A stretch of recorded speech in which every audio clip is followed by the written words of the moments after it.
நீரை சிக்கனமாக பயன்படுத்த கோரிக்கை நீர்ப்பாசன திணைக்களம்.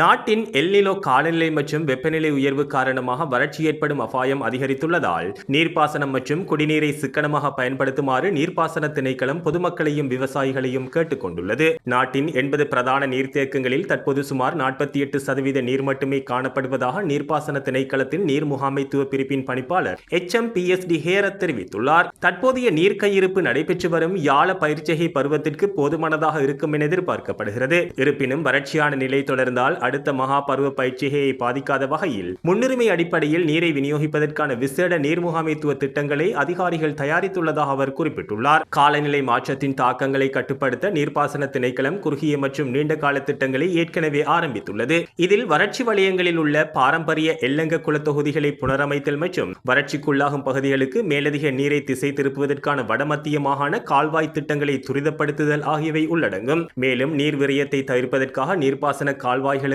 தானியங்கி மதகு அமைப்புகள் மற்றும் நீர்த்தேக்க மட்டங்களை நிகழ்நேரத்தில் கண்காணிப்பதற்கான சென்சர்கள் போன்ற நவீன தொழில்நுட்பங்களும் அறிமுகப்படுத்தப்பட்டு வருகின்றன. கலனி, காலு, கின், நீல்வள மற்றும் மல்வத்து ஓயா உள்ளிட்ட பிரதான நதிப்படுகைகளில் நீர்மட்டம் தற்போதைக்கு வளமைக்கு நிலையிலே உள்ளதாகவும் உடனடி வெள்ள அபாயம் எதுவும் இல்லை எனவும் நீரியல் மற்றும் அனர்த்த முகாமைத்துவ பிரிவு தெரிவித்துள்ளது.